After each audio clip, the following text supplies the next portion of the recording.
예, 이제 그 에스겔 선지자가 그 주변 열방에 대한 하나님의 심판을 말씀한 다음에 오늘 33장부터는 다시 당시 남유다 백성들을 향한 하나님의 말씀을 선포하고 있습니다. 여기 33장 1절에 여호와의 말씀이 내게 임하여 이르시되, 그렇죠?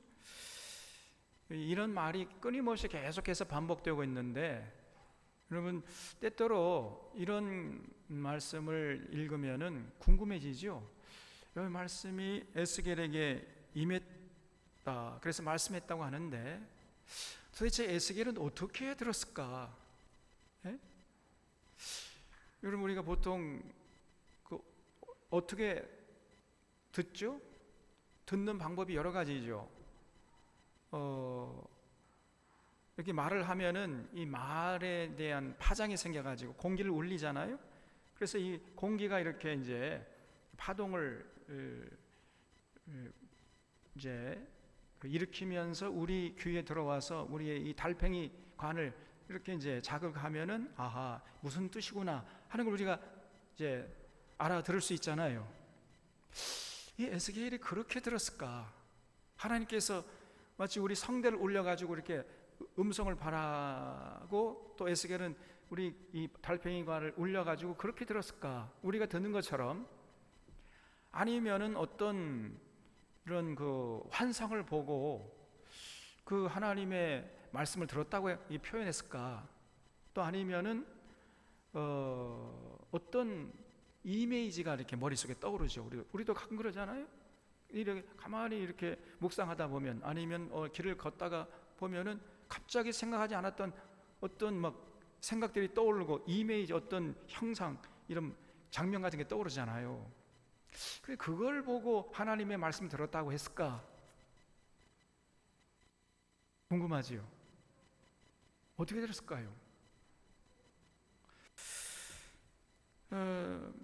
확실하게 모르겠는데 아마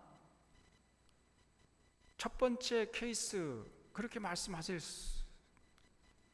가능성이 많은 것 같아요. 제 생각에는 이 당시 에스겔에게 우리가 이제 말을 해가지고 상대방이 알아듣는 것처럼 이렇게 해서 어떤 소리가 파동을 만들어 가지고, 그래서 그 달팽이관을 울려 가지고 뜻을 전하게 하는 이런 식으로 말씀을 하셨던 것처럼 느껴져요. 이걸 이제 하나님 앞에 직접 이렇게 든다 한번 생각해 보십시오. 여러분 그렇게 하나님께 직접 듣고 싶습니까? 듣고 싶지 않습니까? 듣고 싶어요? 여러분 굉장히 용감하신 분들이에요. 신명기 18장 보겠습니다. 신명기 18장 16절.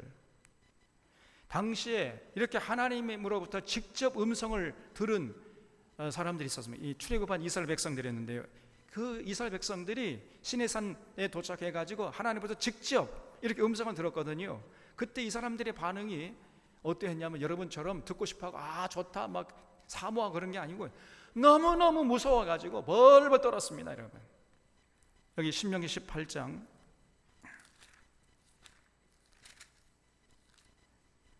16절에 이것이 곧 네가 총회의 날에 호렙산에서, 호렙산이 시내산이죠, 내 하나님 여호와께 구한 것이라. 곧 네가 말하기를 내가 다시는 내 하나님 여호와의 음성을 듣지 않게 하시고 다시는 이 큰 불을 보지 않게 하소서. 두렵거든 내가 죽을까 하나이다. 여러분 하나님 앞에 나가서 하나님께 직접 음성을 들어봐요. 너무 무서워가지고 죽고 싶을 정도로 그렇게 두렵고 떨리는 일이다 그 말이에요 그게. 그래서 하매 여호와께서 내게 이르시되 그들의 말이 옳도다.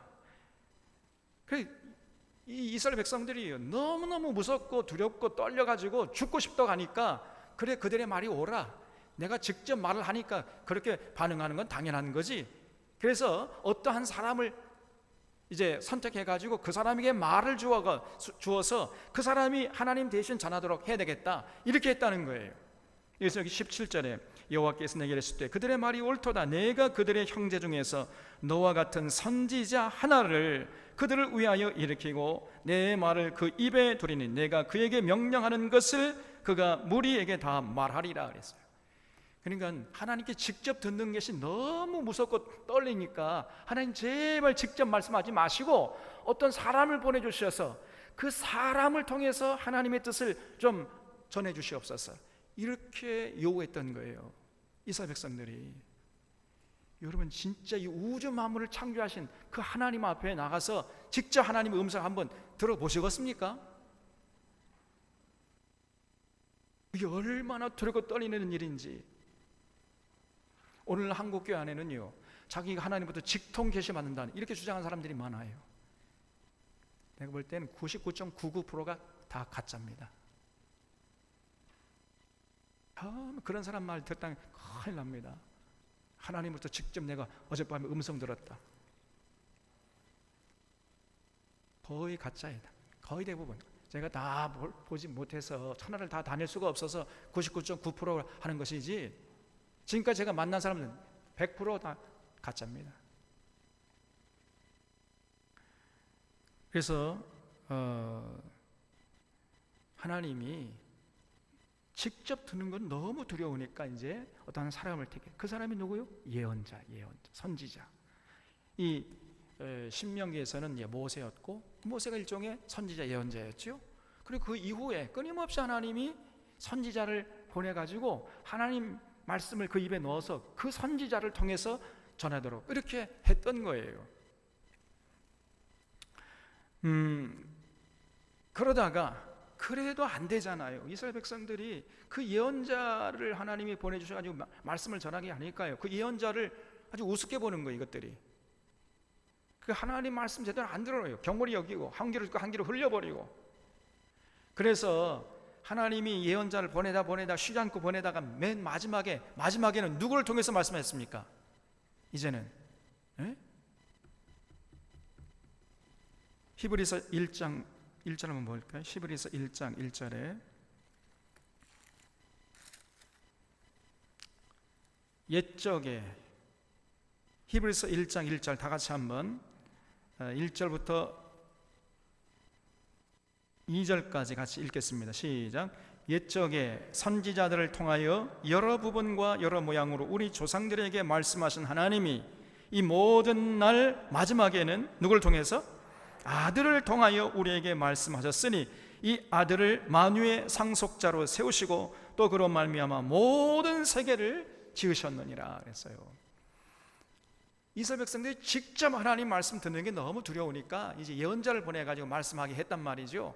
그래도 안 돼요. 이스라엘 백성이 안 들어. 그래서 과거에는 예언자를 통해서 말씀하시다가 이제는 마지막 날에는 아들을 통해서 말씀하셨다는 거예요. 아들. 그 아들이 누구요?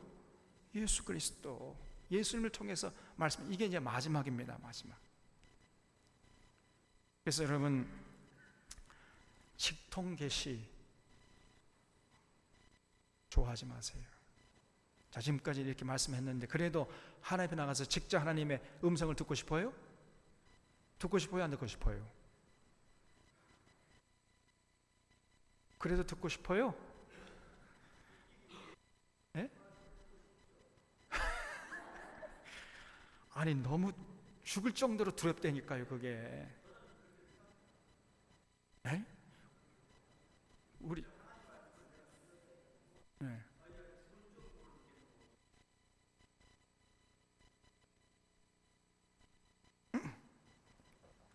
우리 장로님은 용감하시니까.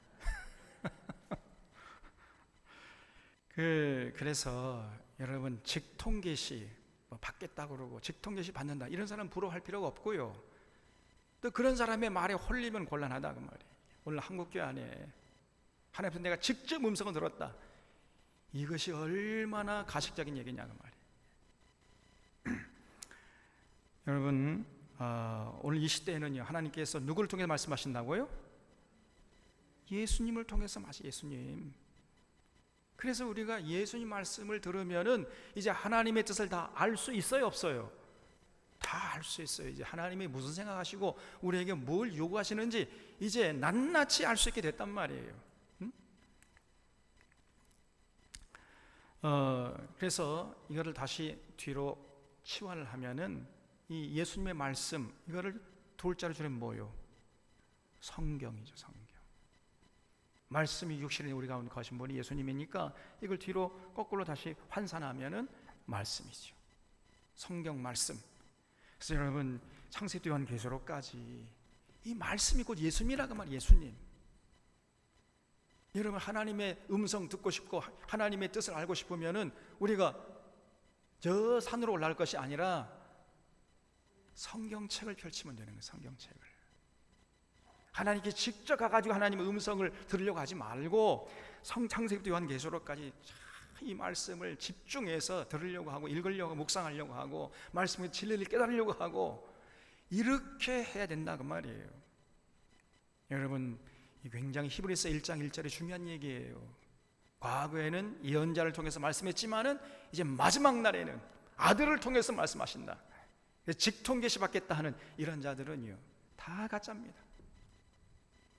우리는 오늘날 이 시대 하나님은 아들을 통해서 말씀하신, 성경을 통해서 말씀하신 거예요. 성경을.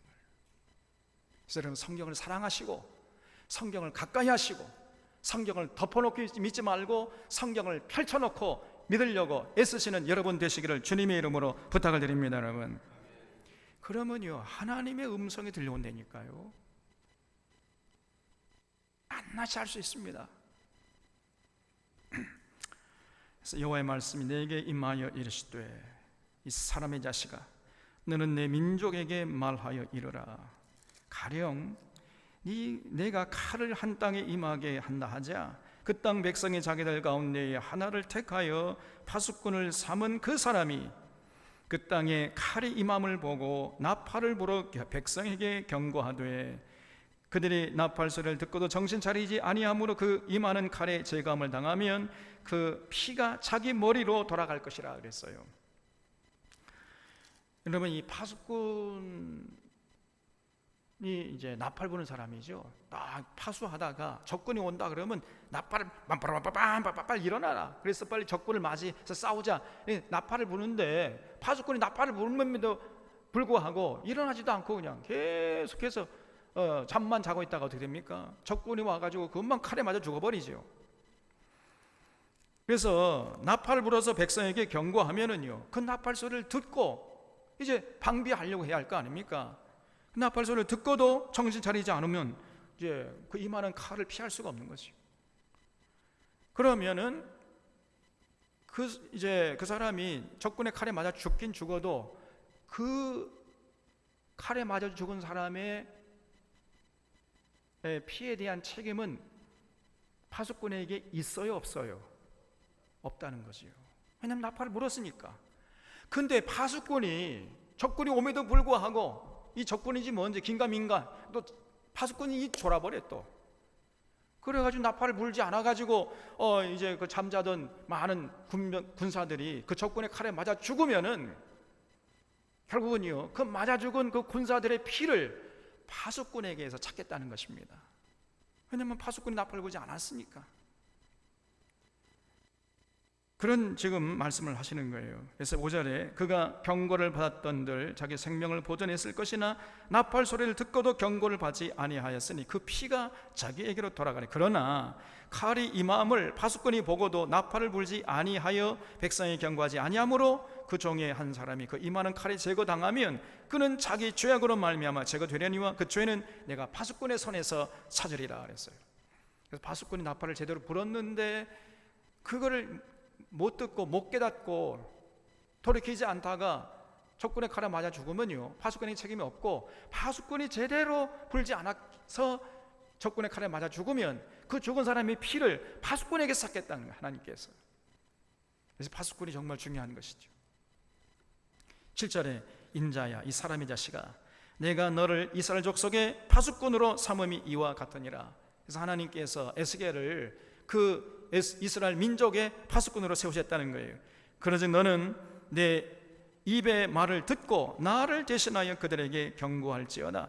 가령 내가 악인에게 이르기를 악인이 너는 반드시 죽으리라 하였다 하자 네가 그 악인에게 말로 경고하여 그 길에서 떠나게 하지 아니하면 그 악인은 자기 죄악으로 말미암아 죽으려니와 내가 그 피를 내 손에서 차리리라. 그러나 너는 악인에게 경고하여 돌이켜 그의 길에서 떠나라고 하되 그가 돌이켜 그의 길에서 떠나지 아니하면 그는 자기 죄악으로 말미암아 죽으려니와 너는 내 생명을 보존하리라 그랬어요.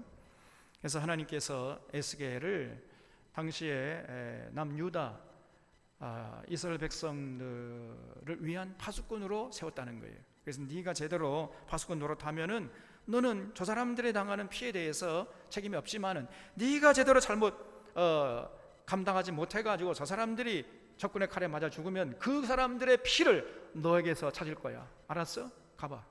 이렇게 말씀하신 거죠. 그러니까 여러분이 지도자, 이 파수꾼 정말 중요한 것입니다. 여러분 군대에 가서도요. 저는 군대 가서 그 보초를 저 전방에 제가 있었거든요. 그 겨울이 되면 막 영하 20도 30도 내려갑니다. 이 보초 서는 게 얼마나 힘든지 알 수가 없어요. 여기 누구요? 뭐 황암흑에 뭐 머리 깎은 이 사람 머리 깎으면 군대나 갔다 오라고 그래요. 군대도 안 갔다 온 것이 말이에요. 뭘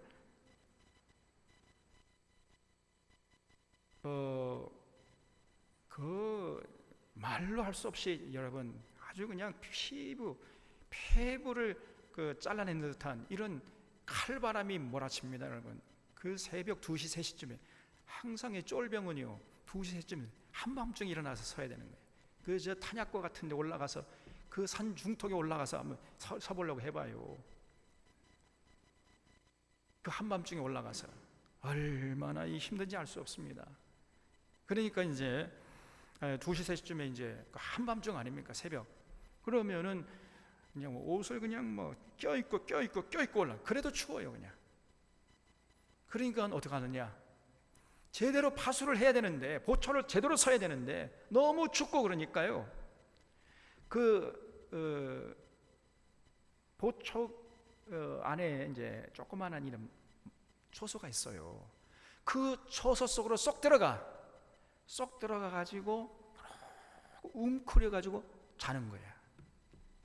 그럼 안 되잖아요. 아무리 힘들고 추워도 그 보초를 제대로 서야지. 그때 만약에 적군이 와가지고 이 탄약고를 그 점령하고 탄약고에 있는 무기들을 전부 빼가면 어떡합니까, 여러분? 그 제대로 서야 되는 거거든요. 보초가 제대로 안 쓰면은 나머지 그 보초를 믿고 안심하고 자고 있는 다른 동료들이 다 잘못하면 죽을 수밖에 없잖아요. 여러분 이 파수꾼, 이 보초가 정말 중요한 거단 말이에요. 지금 하나님께서 에스겔을 너는 이 민족의 파수꾼이야, 너 보초야, 너 제대로 서, 이렇게 하고 보내셨단 말이죠.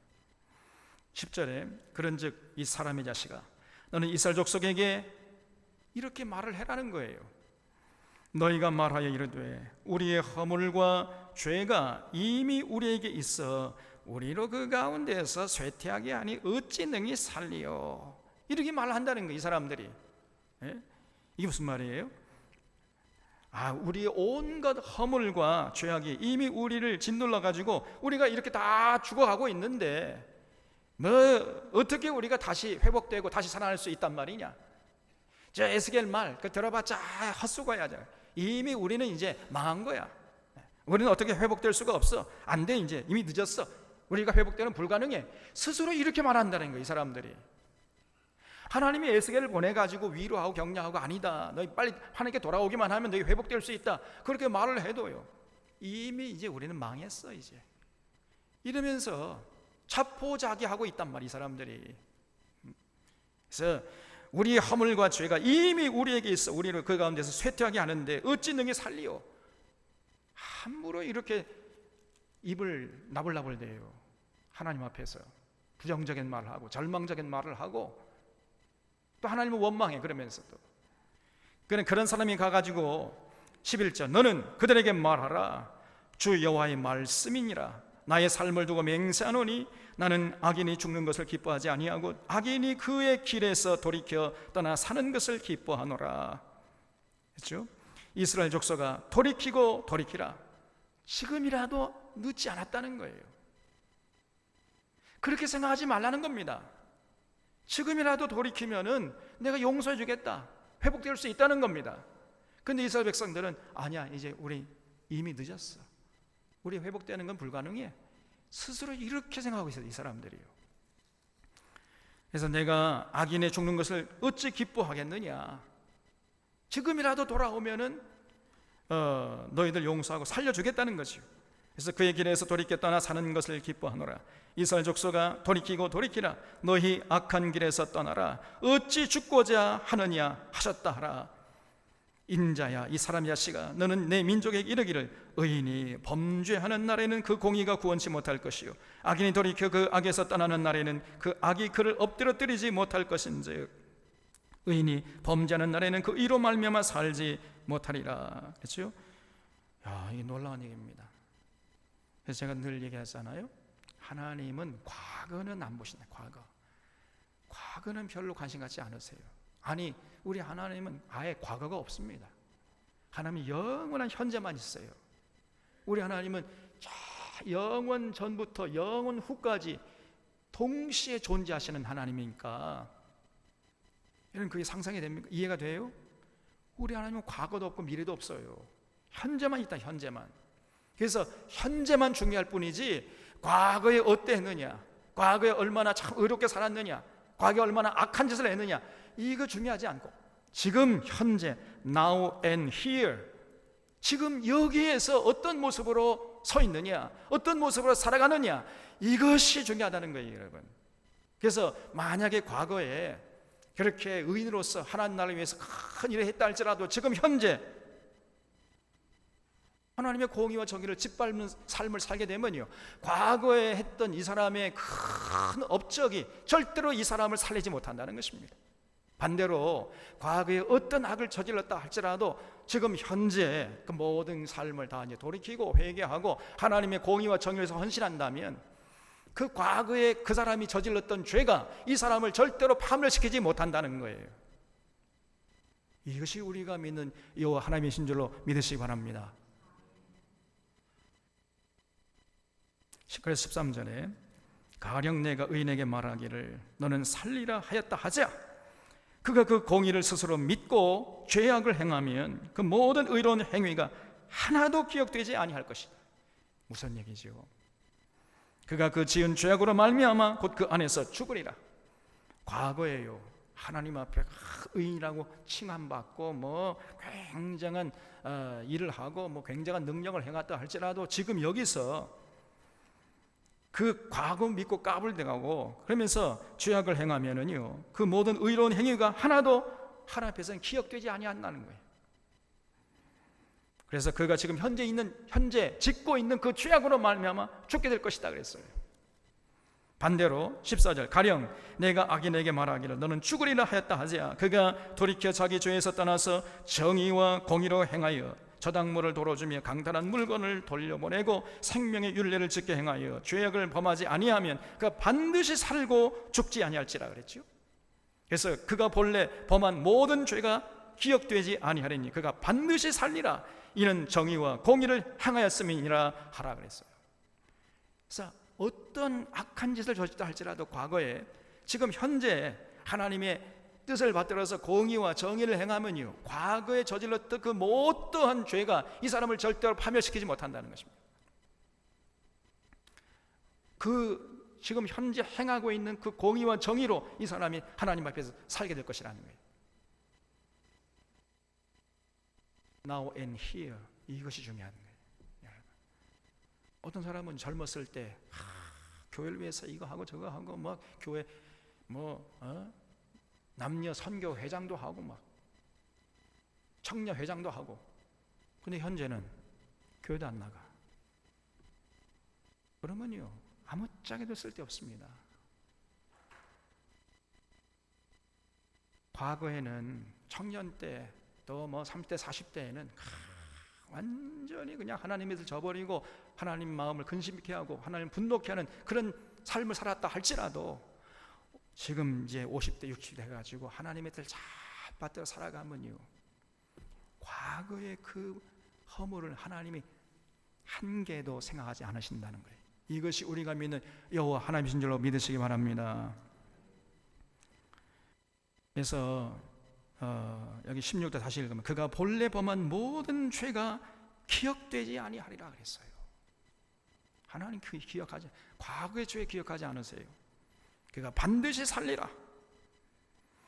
왜냐하면 그가 지금 현재 정의와 공의를 행하고 있기 때문에 그 정의와 공의가 그 사람을 살게 할 것이다, 하나님 앞에서. 이렇게 말씀하시니까 17절에 보세요. 이 이스라엘 백성 또 입을 삐죽거려요. 또 그래도 내 민족 말하기를 주의 길이 바르지 아니하다 하는도다 그랬어요. 그러나 실상은 그들의 길이 바르지 아니하니라 그랬어요. 그러니까 그런 하나님의 계획, 하나님의 말씀을 전해줘도요, 전혀 믿지 않고 에이 그거 어떻게 그러면 안 되지 또 뭐 이러면서요, 하나님의 길이 바르지 않다고 그래요, 이것들이. 그리고 하나님 앞에서 함부로 원망하고 낙심하고 절망하고 좌절하고, 그리고 회개할 줄 모르고 더 마음을 강팍하게 이미 늦었어 우리는 뭐 그러면서 또 악한 짓을 서슴없이 하고 말이에요.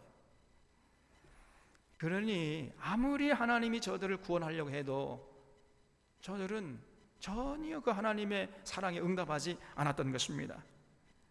그래서 그들이 주의 길이 바르지 않는다고 말을 하지만 실상은 그들의 길이 바르지 아니하는 것이에요. 만일 의인이 돌이켜 그 공에서 떠나 죄악을 범하면 그가 그 가운데서 죽을 것이고, 만일 악인이 돌이켜 그 악에서 떠나 정의와 공의대로 행하면 그가 그로 말미암아 살리라 그랬어요. 그러나 너희가 이르기를 주의 길이 바르지 아니하다 그러면서 전혀 돌이키려고 생각하지 않는 것입니다. 어떻게 그런 일이 있을 수 있겠어? 이러면서 아주 어리석은 자들이죠. 뭐 이제 이렇게 나오면요, 어떻게 하나님도 할 수가 없어요. 이제 하나님도 뭐 이 사람들을 구원할 수 없습니다. 이게 불가능한 거예요. 이렇게 나오니까 말이에요. 그래서 이스라엘 족속아, 나는 너희가 각기 행한 대로 심판하리라 하시니라 그랬죠. 그래서 21절, 우리가 사로잡힌 지 12째 해 10째 달 5째 날에 그랬죠. 여기 이 12째 해라는 것은 두 번째 바빌론 침공으로부터 세 번째 바빌론 침공 그 사이에 11년이라는 기간이 있다고 그랬죠. 그래서 두 번째 침공받은 그 해를 기준으로 해서 12째 해니까 이미 작년에 1년 전에 예루살렘은 3차 침공받아가지고 어떻게 됐어요? 망했다는 거예요. 11년 후에, 두 번째 침공에서 11년 후에 예루살렘이 세 번째 침공받아 망했잖아요. 그런데 12째 해야, 그러면 벌써 남유다가 완전히 망한 지, 예루살렘 성이 무너진 지 이제 1년 지났을 때 그런 얘기입니다. 12째 해 10째 달 5째 날에 예루살렘에서부터 도망하여 온 자가 내게 나와 말하기를 그 성이 함락되었다 하였는데, 그 도망한 자가 내게 나오기 전날 저녁에 여호와의 손이 내게 임하여 내 입을 여시더니 다음 아침 그 사람이 내게 나올 그때 내 입이 열리기로 내가 다시는 잠잠하지 아니하였노라 그랬죠. 그래서 이제 그런 것을 알고요, 이 에스겔의 마음에 또 그냥 막 뭐랄까요, 의로운 분노가 일어나요. 의로운 분노가. 그래서 하나님의 말씀을 다시 이제 잠잠하지 않고 외쳤다는 것입니다. 이스라엘 백성들이 이렇게 어리석어요. 아무리 하나님의 말씀을 전해줘도 듣지 않고, 그러다가 세 번째 침공받아가 나라가 망했다는 소식을 듣고 이제 에스겔이 의로운 분노를 가지고 또 하나님 말씀을 외치기 시작했다는 것입니다. 23절에 여호와의 말씀이 내게 임하여 이르실 때 이 사람의 자식아, 이 이스라엘의 이 황폐한 땅에 거주하는 자들이 말하여 이르기를 아브라함은 오직 한 사람이라도 이 땅을 기업으로 얻었나니 우리가 많은즉 더욱 이 땅을 우리에게 기업으로 주신 것이 되느니라 하는도다 그랬어요. 무슨 말이죠? 저 아브라함은 한 사람이 살았어도 이렇게 많은 땅을 차지 않았느냐? 그런데 우리는 하나님의 택한 백성들이 이렇게 많으니까 하나님께서 이 땅을 우리에게 영원 무궁토록 누리게 하실 것이다 이러면서 안심하고 있었다는 거예요. 이 사람들이, 이 어리석은 사람들이죠. 아브라함은 한 사람밖에 없었는데 이 가나안 땅을 누렸는데 우리 이렇게 많은데 어찌 하나님이 이 땅을 누리지 않겠느냐.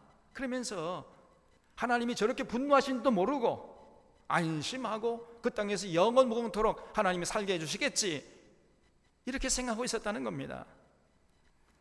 25절에 그러므로 너는 그들에게 이르기를 주 여호와께서 이같이 말씀하시되 너희가 고기를 핏째 먹으며. 여러분, 하나님께서 고기 먹을 때 어떻게 먹으라 그랬어요? 핏째 먹으라 했어요? 피 빼고 먹으라 했어요? 피를 빼고 먹으라 그랬잖아요. 근데 이제 이 사람들이 핏째 먹어. 그냥 완전 하나님 말씀하시면요, 한 그릇과 한 그릇 흘려버립니다 그냥. 근데 너희가 고기를 핏째 먹으며 너희 우상들에게 눈을 들며, 우상들 존경한다는 거죠. 그러면서 이제 주변 사람들이 피를 흘려버려 그냥. 그죠? 그냥 막 더 가지려고 하고 뭐 서로 시기하고 질투 싸우고 다투고 피를 흘려요. 흘리니 그 땅이 너희의 기업이 될까 보냐. 하나님이요, 다 쓸어버리겠다, 다 쫓아내버리겠다는 겁니다. 절대로 그 가나안 땅에 더 계속해서 살지 못하게 하겠다. 내가 너희의 기업이 될까 보니, 그 땅이 너희의 기업이 될까 보냐. 너희가 칼을 믿어 가증한 일을 행하며 각기 이웃의 아내를 더럽히니 그 땅이 너희의 기업이 될까 보냐 하고, 너는 그들에게 이르기를 주 여호와께서 이같이 말씀하시되 내가 나의 삶을 두고 맹세하노니 황무지에 있는 자는 다 칼에 엎드러뜨리고 들에 있는 자는 들짐승에게 넘겨 먹히게 하고 산성과 굴에 있는 자는 전염병에 죽게 하리라 그랬어요. 여러분, 아브라함의 후손들이 우리는 많으니까, 아브라함 혼자만 있어도 이 가나안 땅 누리게 하셨는데 우리는 아브라함 후손이 이렇게 많으니까 하나님이 이 땅에서 영원히 살게 해주시겠지. 이게 착각이에요. 이게 큰 오해였던 것입니다. 하나님은 혈통을 보르신 게 아니라 뭘 봤어요? 그들의 삶을 봤어요. 삶으로는 전혀 하나님 섬기지 않고 우상 섬기고, 하나님이 하지 말라는 것 그냥 앞장서서 하고 하나님이 하라고 하는 것도 전혀 안 하고, 그러면서 아이고 우리는 아브라함의 후손이니까 이 땅에서 영원 무궁토록 살 수 있겠지. 천만의 말씀 만만의 콩떡이단 말이에요. 아니라는 겁니다. 내가 나의 삶을 두고 맹세하노니 황무지에 있는 자는 다 칼에 엎드러뜨리고 들에 있는 자는 들짐승에게 다 넘겨 먹히게 하고 산성과 굴에 있는 자는 전염병에 죽게 하겠다는 겁니다. 이게 하나님의 심판이었어요. 여러분, 우리가 믿는 하나님이요, 얼마나 무서운지 모릅니다. 28절에 내가 그 땅이 황무지와 공포의 대상이 되게 하고 그 권능의 교만을 그치게 하리니 이스라엘의 산들이 황폐하여 지나갈 사람이 없으리라. 내가 그들이 행한 모든 가증한 일로 말미암아 그 땅을 황무지와 공포의 대상이 되게 하면 그때 내가 여호와인 줄을 그들이 비로소 알리라 말했어요. 이 멍청하고 어리석은 이스라엘 백성들이요, 하나님이 어떤 분이신지를 몰랐던 거예요 그냥. 그래서 하나님께 얻어 터지고 그 후에야 이 정말 하나님이 이렇게 하셨구나, 나중에야 안다는 거죠.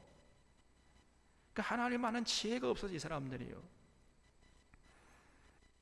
하나님은 여러분 아브라함의 혈통을 이어받은 유대인이냐 이방인이냐 그거 안 따지세요. 여러분, 오늘날로 말하면요, 교회 다니냐 안 다니냐 이렇게 또 얘기할 수 있어요. 그거 가지고 하나님이 우리를 구원할 것이 말 것인가 그거 판단하지 않습니다. 하나님 우리가 속일 수 없어요. 하나님이 속아 넘어가지 않습니다. 우리의 마음의 중심을 꿰뚫어 보시고요, 우리의 삶을 보시요. 우리 삶의 현장에서 어떻게 살아가느냐 그걸 보신다는 것을 우리 사랑하는 철원의 교우들은 절대로 잊지 않을 수 있기를 바랍니다. 이 30절에 이 사람의 자식아 내 민족이 담 곁에서와 집 문에서 너에 대해 말하며 각각 그 형제와 더불어 말하여 이르기를 자 가서 여호와께로부터 무슨 말씀이 나오는가 들어보자. 이 사람들이 하나님 말씀 앞에 나오는 건 잘해요. 자 하나님께서 무슨 말씀이 들어보자, 듣기는 잘해. 그런데 실천이 없어요. 실천이. 그러면 아무짝에 쓸데없는 거 아닙니까?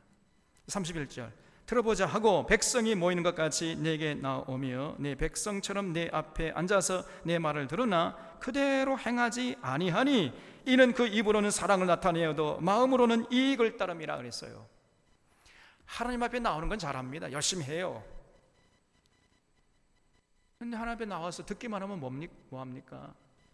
들었으면은 그걸 삶의 좌표로 삼고 나가서 실천해야 할 거 아니에요.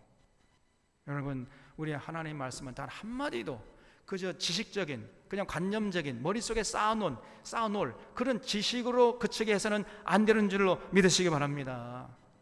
성경 창세기 요한계시록까지 우리가 말씀을 가르치고 배우고 하는 것은 우리의 지식의 덩어리를 머릿속에 쌓아놓으려고 하는 것이 아니고요, 우리의 삶의 좌표로 삼기 위함인 줄로 믿습니다. 그래서 우리 삶이 현장에 나가서 우리가 이 말씀대로 살아야 돼요. 하나님 말씀하시면 제가 순종하겠습니다, 이런 자세로 우리가 듣고 마음판에 새기고 우리 삶이 현장에 나가서 가정에서, 직장에서, 사업장에서, 모든 인간관계 속에서 그 말씀에 입각해서 말하고 행동하고 판단하고 선택하고 이렇게 살아야 된단 말이에요. 근데 이스라엘 백성들은 열심히 하나님께서 우리에게 무슨 말을 하는지 가서 들어보자, 열심히 모이긴 했는데, 근데 문제는 저기 나가면서요, 하나님 말씀 다 해다 쌓아놓고, 자 보자기에 쌓아놓고 몸만 나가. 꼭 우리 한국이랑 똑같았단 말이죠, 이스라엘 백성들이. 그러니까 내 말을 듣기는 들으나 그대로 행치 아니하니 이는 그 입으로 사랑을 나타내어도 마음으로는 이익을 따라. 입술로는 하나님 사랑한다고 말은 잘해요. 근데 실제 삶의 현장에서는 그 마음으로는요, 하나님을 따르는 것이 아니고 자기 이익을 따라버려요. 자기 속에는 옳은 대로 살아버리고 자기 목적을 위해 살아버리고요, 또 조금 자기에게 유익하면 그냥 금방 하나님의 말씀 어디 가버리고 그 자기 유익을 따라가 버려요. 그거는 헛수고죠. 괜히 하나님에 나온 거죠. 그 갈림길에서 자기 이익을 따르지 않고 하나님의 말씀을 따르고 순종해야, 그러기 위해서 교회 나온 건데, 하나님 앞에 나온 건데, 실제 현장에서는 순식간에 하나님 말씀, 자기 들은 말씀이 어디 가버리고 그 선택의 기로에 섰을 때는요, 이익을 따라버립니다. 하나님 말씀을 중심을 해가지고 가치관, 인생관, 세계관, 역사관, 물질관을 새롭게 정립해서 거기에 입각해서 살아가는 것이 아니고, 여전히 세상 한편에 나가서 살 때는요, 세상 가치관이 휘둘려서 세상 사람들처럼, 아니 세상 사람보다 더 세속적으로 살아버립니다. 그러니 하나님이 분노하지 않겠냐는 것입니다. 그래서 우리 하나님은 우리 입술의 고백을 보시는 것이 아니라 우리 삶의 중심을 보신다는 것을 잊지 마시기 바랍니다. 그래서 여기 32절에 그들은 내가 고운 음성으로 사랑의 노래를 하며 음악을 잘하는 자같이 여겼나니 내 말을 듣고도 행치 아니하거니와. 이게 무슨 말이에요? 32절이. 그러니까 이제 에스겔이 나가가지고 이스라엘 백성 앞에서 하나님 말씀을 다 외치잖아요. 그럼 그 하나님 말씀을 듣는 이스라엘 백성들이 아주 유명한 가수가 와가지고 좋은 목소리로 좋은 막 공교한 곡조를 가지고 노래하는 유명한 가수 정도로 이렇게 듣고 치웠다는 거예요.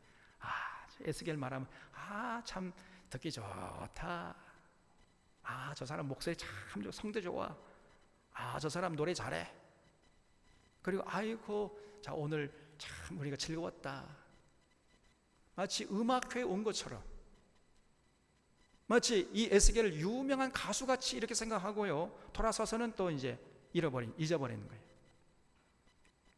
전혀 하나님 말씀을 마음판에 새기고 실천할 생각 안 하고, 유명한 가수가 와가지고 여러분들이 가수 노래 잘 들었다 하고 돌아갈 때는 전혀 그 가수 생각해요, 안 해요? 여러분 삶의 현장에서 살아갈 때 여러분이 그 어느 콘서트 가가지고 들었던 그 가수 생각합니까? 안 합니까? 안 하잖아요. 그렇게 했다는 거예요.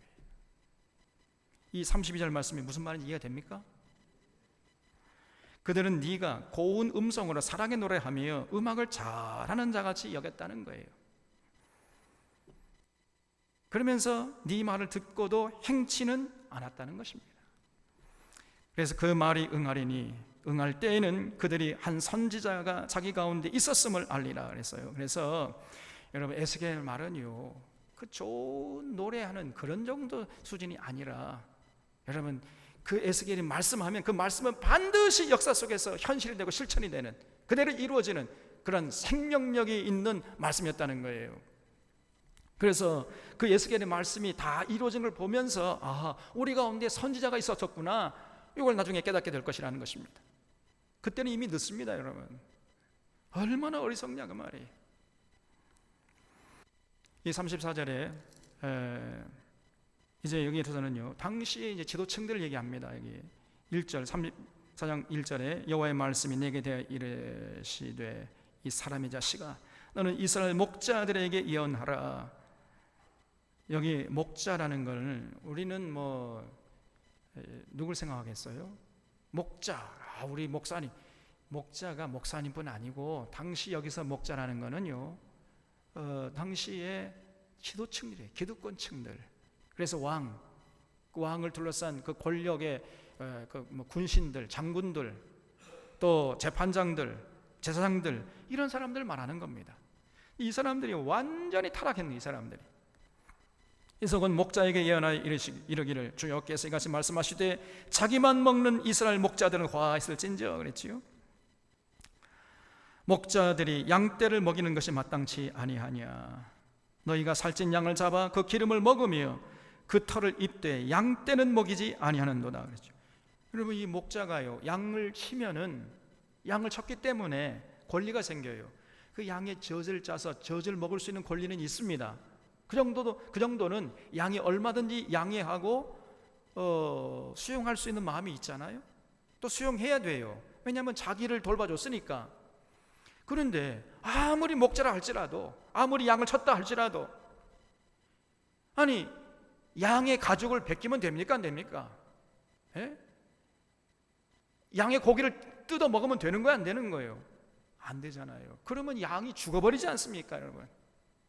아무리 목자라 할지라도 젖을 먹을 수 있는 권리는 있지만은 어떻게 양의 가죽을 벗기고 고기를 뜯어 먹냐 그 말이. 근데 당시에 이스라엘 백성들의 목자들, 다시 이스라엘 백성들의 지도층들이 왕이야, 장수들, 장군들, 신하들, 신료들, 대소신료들, 그리고 제사장들, 재판장들, 이 사람들이요, 이렇게 마치 양의 가죽을 벗기고 고기를 뜯어먹는 목자가 됐다는 것입니다. 권력을 쥐어주면 그 권력까지 권력을 남용해가지고 백성들 위에 군림해가지고 백성들의 고열을 빨았다는 거예요, 이 사람들이. 그리고 어떻게 백성들이 살아날 수 있겠느냐 말이에요.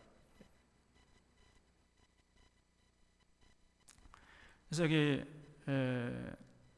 자기만 먹는 이스라엘 목자들은 화 있을진지요. 목자들이 양떼를 먹이는 것이 마땅치 아니하냐. 너희가 살찐 양을 잡아 그 기름을 먹으며 그 털을 입되 양떼는 먹이지 아니하는다.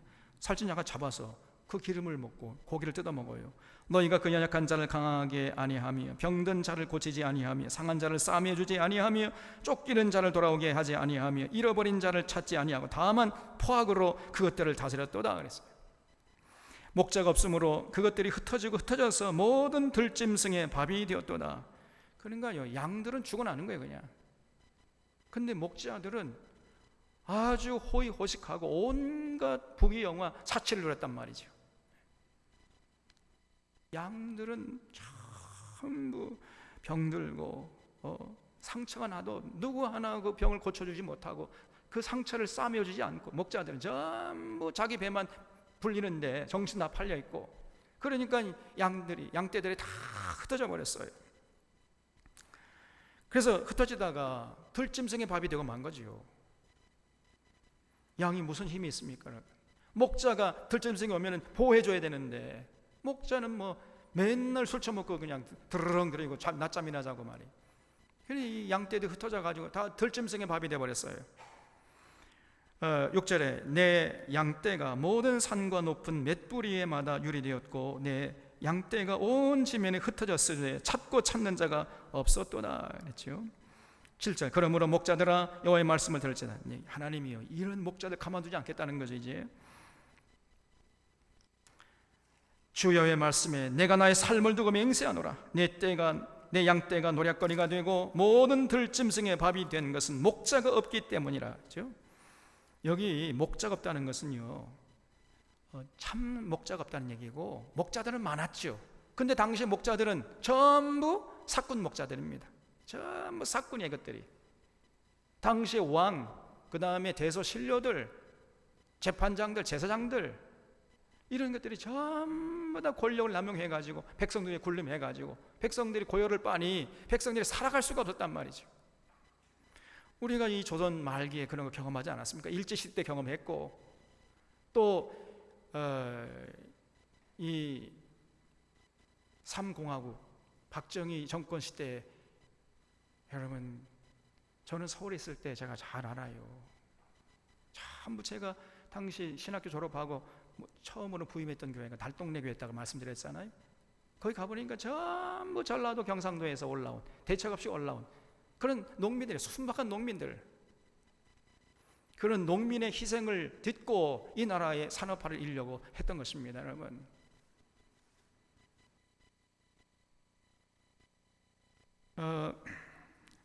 그리고 5공화국 저 전두환 정권 얼마나 악독했습니까? 그래서 진정한 목자가 없으니까 양떼들이 다 고통을 당하고 흩어져 버린단 말이에요. 그래서 내 목자들이 내 양을 찾지 아니하고 자기만 먹이고 내 양떼를 먹이지 아니하였도다. 9절 그러므로 내 목자들아 너희 목자들아 여호와의 말씀을 들을지어다. 주 여호와께서 이같이 말씀하시되 내가 목자들을 대적하여, 이제 하나님이 목자들을 대적합니다. 가만두지 않겠다는 거죠. 내 양떼들 그들의 손에서 찾으리니 목자들이 양을 먹이지 못할 뿐 아니라 그들이 다시는 자기도 먹이지 못할지라. 내가 내 양을 그들의 입에서 건져내어서 다시는 그 먹이가 되지 않게 하리라 그랬어요. 하나님이 너무너무 이 당시에 이스라엘 백성들이 불쌍해가지고 그 백성들, 국민들이 그런 이 거짓 목자들, 이 사꾼 목자들을 다 몰아내시겠다는 거죠. 주 여호와께서 이같이 말씀하셨느니라. 나 곧 내가 내 양을 찾고 찾되 목자가 양 가운데에 있는 날에 양이 흩어졌으면 그때를 찾는 것 같이 내가 내 양을 찾아서 흐리고 캄캄한 날에 그 흩어진 모든 것에서 그것들을 건져낼지라. 참된 목자는요 그 우리에 있는 99마리 양을 잃어버린 한 마리 양, 그 잃어버린 헤매고 있는 그 한 마리 찾기 위해서 헤매지 않습니까? 하나님께서 그렇게 하시겠다는 거예요. 그래서 그들을 건져낼지라. 내가 그것들을 만민 가운데서 끌어내며 여러 백성 가운데서 모아 그 본토로 데리고 가서 이스라엘 산위와 시내께하고 그 모든 땅의 거주지에서 먹이되 좋은 꼴을 먹이고 그 우리를 이스라엘 높은 산에 두리니 그것들이 그곳에 있는 좋은 우리 위에 누워 있으며 이스라엘 산에서 살찐 꼴을 먹으리라. 내가 친히 내 양의 목자가 되어 그것들을 누워 있게 할지라. 펼쳐 보십시오. 주의 말씀이니라. 15절 우리 하나님이요 보다 못해서 이제 친히 목자가 되어져 가지고 이스라엘 백성들을 통치하시겠다는 거죠. 더 이상 억울한 사람이 없도록, 더 이상 굴림해가지고 고의를 빨고 불행하게 살아가는 이런 사람이 없도록 하시겠다는 겁니다. 16절 그 잃어버린 자를 내가 찾으며 쫓기는 자를 내가 돌아오게 하며 상한 자를 내가 싸매어 주며 병든 자를 내가 강하게 하려니와 살찐 자와 강한 자는 내가 없애고 정의대로 그것들을 먹이리라. 주께서 같이 말씀하셨느니라. 나의 양떼 너희여 내가 양과 양 사이와 순양과 순염소 사이에서 심판하노라. 그걸 주셔보십시오. 여러분 우리 하나님 어떤 심판하시는 하나님이에요. 여러분 양과 양 다 같은 양이 아니라는 거예요. 양 중에는요 살찐 양이 있고 삐쩍 마른 양이 있어요. 이 살찐 양은 하나님이 심판하시는 겁니다. 삐쩍 마른 양을 하나님이 보호하시겠다는 거예요. 왜냐하면 이 살찐 양이 삐쩍 마른 양을 핍박하고 괴롭히니까 말이에요. 그래서 18절에 너희가 좋은 꼴을 먹는 것을, 여기서 너희는 누가 어떤 거예요? 살찐 양들이죠. 이 살찐 양들은요 좋은 꼴을 먹으면서 그거를 만족을 못해요. 그걸 작은 일로 여기면서 어찌해서 남의 꼴을 발로 밟아. 이 사람들은요, 이 살찐 양들은 아주 배불리 먹어요. 그리고 옆에 있는 삐쩍 마른 양이 좀 뭘 먹으려고 하면 가서 짓밟아 버립니다. 먹지 못하도록. 당시에 이 사회 지도층들이 그랬다는 거. 오늘날도 이 시대에 그러지 않습니까? 이 기득권층들이, 서민들은 지금 죽어라 하는데 저 사람들은 호의호식하고.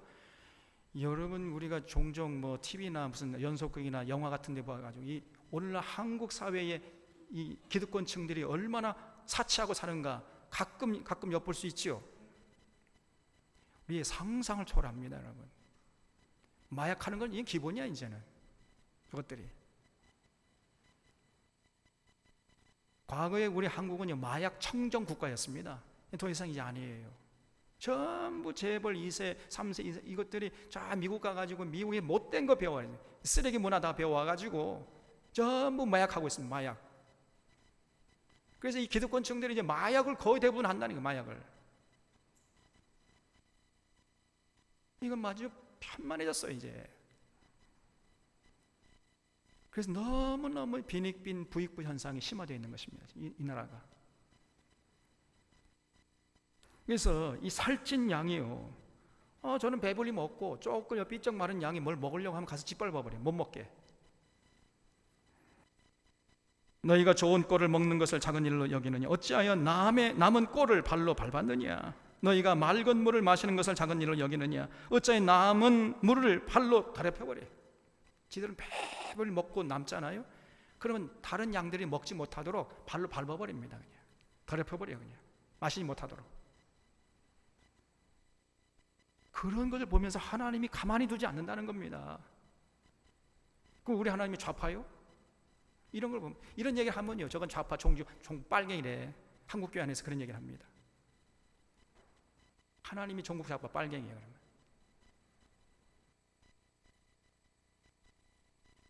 (19절에) 나의 양은 너희 발로 밟은 것을 먹으며 너희 발로 더럽힌 것을 마시는도다 하셨느니라 그랬죠.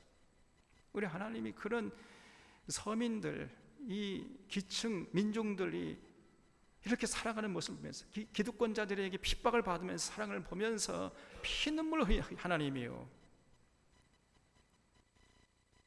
우리 하나님이 시퍼런 눈을 뜨고 보시고 계신다. 여러분, 그걸 잊지 마시기 바랍니다.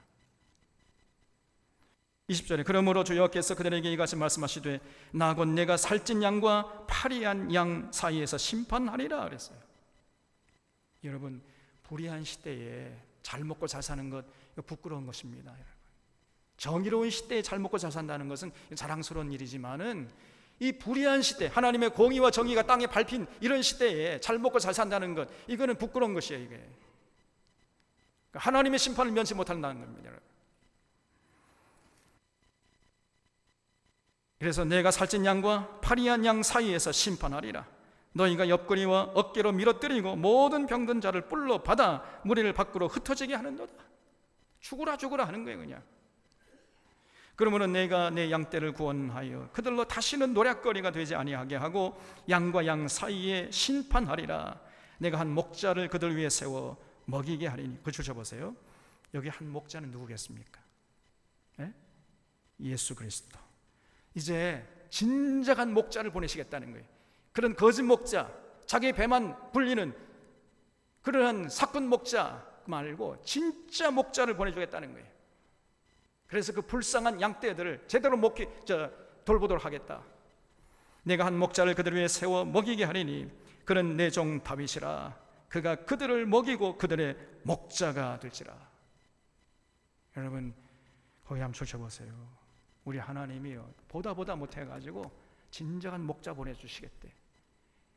이런 에스겔을 통해서 하신 말씀이 지금부터 2000년 전에 팔레스타인 땅에서 예수님의 삶을 통해서 이루어진 줄로 믿습니다. 그래, 얼마나 감사한 일이에요. 그래서 여러분, 이 말씀을 이루기 위해서 예수님께서 오신 거예요. 그래서 구약 성경과 신약 성경의 연속성이 여기에서 있는 것이고, 그 신약 성경과 구약 성경의 연속성을 우리 여기서 찾아볼 수 있는 거예요. 오늘날 한국에 많은 목회자들이요, 아무 생각 없이 이 구약은 이제 쓸데없다, 구약은 폐기됐다, 그 신약만 알면 되고 신약 예수님만 믿으면 된다, 여전히 구원론적 입장에서 너무너무나 뭐랄까요, 초보적이고 또 초라해. 우리 하나님이, 여러분, 이 우주 만물을 통치하시고 다스리시고 모든 나라들을 심판하시는 이런 하나님이신데, 그런 하나님을 그냥 자신의 그 구원 문제로 그냥 축소시켜가지고 거기만 자기를 구원하고 자기에게 복 주는 로봇 같은 하나님으로 그냥 축소시켜가지고요, 그걸 믿고 있단 말이에요. 우리는 오늘날 한국교회 성도들이. 우리 하나님의 스케일은요 어마무시한데, 그런 어마무시한 하나님의 그 모습을 꼬장은 그냥 그 죄, 자기 개인적인 죄 문제 요거 가지고 자기 해결해주고 그 복주는 이런 하나님으로 왜곡시키고 축소시키는, 이것이 오늘날 복음주의예요. 한국교회 전혀 그렇지 않습니다. 여러분, 우리 예수님께서 이 땅에 왜 오셨습니까? 이 에스겔 통해서 말씀하시는 이 하나님의 예언을 이 땅에서 실현시키기 위해서 오신 줄로 믿으시기 바랍니다. 그래서 예수님께서 공생을 시작하시기 전에 제일 먼저, 아니 공생을 시작하시면서 이제 제일 먼저 하신 그 일성이 있어요. 누가복음 4장 18절에 기록되어 있습니다. 누가복음 4장 한번 보세요. 놀라운 얘기를 예수님께서 하십니다. 누가복음 4장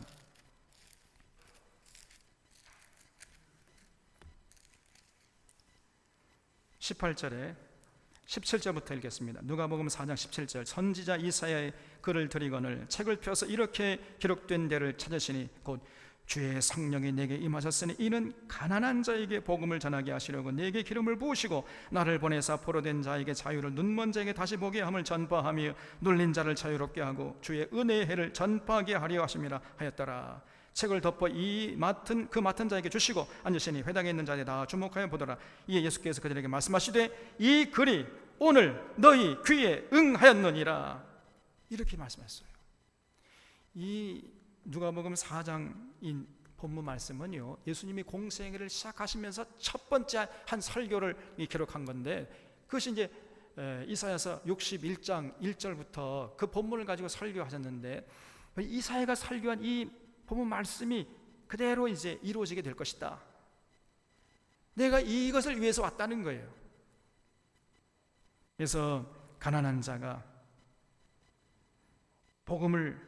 가난한 자에게 복음을 전하고 포로된 자를 자유케 하고 눈먼 자를 다시 보게 하고 눌린 자를 자유롭게 하고 주의 은혜의 해를 전파하려고 내가 왔다. 이 일이 이루어졌다. 이렇게 말씀했죠. 그러니까 이 설교를 들은 당시 기득권층들이 예수님을 때려 죽이려고 그랬어요. 그래서 예수님이 설교 한 번 하고 잘못하면요 잡혀서 돌에 맞아 죽거나 낭떠러리 떨어뜨려 죽을 뻔했습니다. 그럴 정도로 강력한 설교를 하셨어요. 예수님이. 다시 말씀드려서 구약의 예언자들이 예언한 그 내용을 예수님께서 실천하기 위해서, 이루시기 위해서 이 땅에 오신 것이에요. 이걸 잊지 마시기 바랍니다. 그래서 이 땅에 하나님의 공의와 정의를 강물처럼 흐르게 하시기 위해서 예수님께서 이 땅에 오신 것이고, 그 일을 이루기 위해서 애쓰시다가 결국은요 그런 기득권층들의 저항을 받아가지고 십자가에 죽으셨잖아요.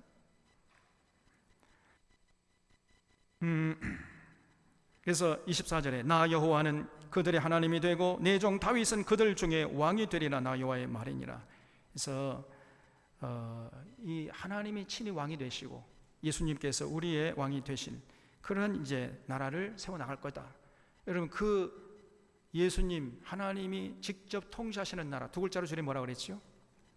천국이라고 그랬죠. 그래서 이제 그 나라는요 하나님이 직접 통치하시기 때문에 억울한 사람이 있겠습니까? 없겠습니까? 없죠. 억누린 사람도 없겠지요. 그럼 모든 사람들이 인간다운 대접을 받으면서 평화롭게 완벽한 사랑을 실천하며 살아가는 그런 평화와 사랑의 나라가 된다는 겁니다. 그래서 우리가 그 나라를 사모하는 것이고 그 나라에 들어가려고 하는 거예요. 그래서 이 땅에서 예수님을 왕으로 모시고 예수님의 통치를 받으면은 바로 그 나라를 여기서 지금 우리가 누릴 수 있어요. 여기서 이 땅에서. 그리고 이 땅에서 그런 삶을 살면서 그런 천국을 맛본 자들이 죽게 되면 영원한 천국의 주인공이 되는 것입니다. 이것이 기독교예요. 이것이.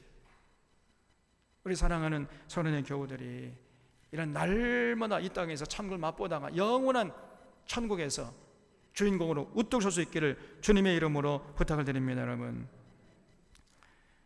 그래서 여기 25절에 내가 또 그들과 화평의 언약을 맺고 이 악한 짐승을 그 땅에서 그치게 하리니 그들이 빈들에 평안히 거하며 숲을 가운데서 잘지라.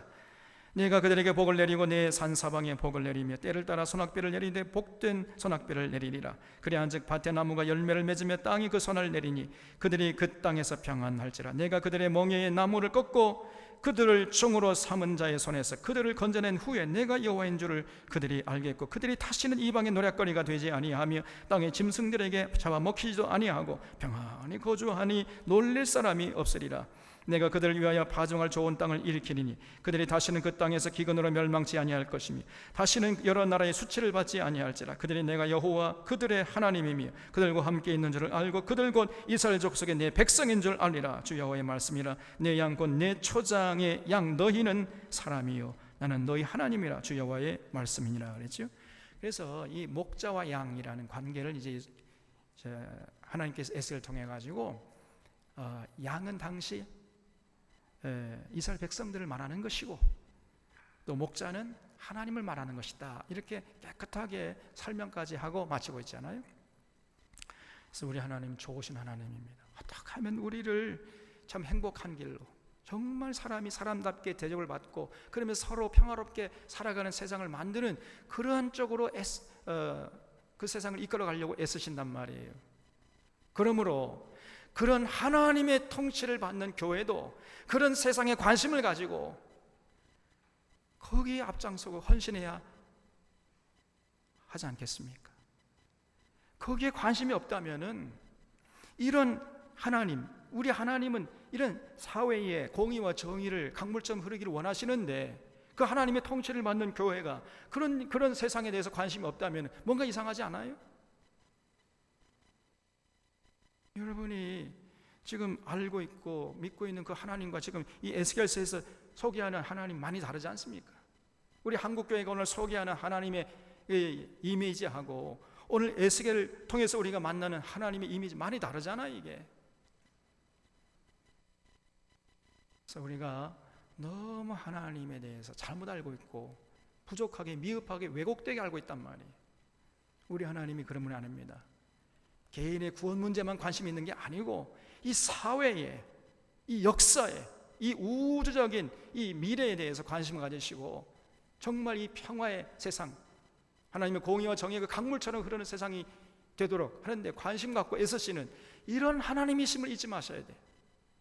그래서 그런 데에 거역하고 거부하고 대적하는 이런 기득권층들, 조금 힘이 있고 조금 좀 지식이 있고 조금 돈이 있고 권력이 있다 해가지고 군림하고 이런 자들을 하나님이 용서 없이 심판하시는 하나님이시고 그들에게 고통당하고 그들에게 핍박받은 이런 사람들을 지키시고 보호하시는 이런 하나님이심을 잊지 마시기를 바랍니다. 여러분,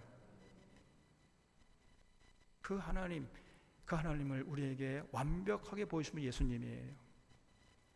그리고 그 하나님의 뜻을 이 땅에 이루기 위해서 오신 분이 예수님이라는 거 잊지 말고 우리가 예수님을 왕으로 모시고 예수님의 통치를 받는 공동체의 일진데 그 예수님께서 이루자 하시는 세상을 만드는데 여러분도 관심 갖고 헌신해 주시기를 주님의 이름으로 부탁드립니다. 기도하겠습니다.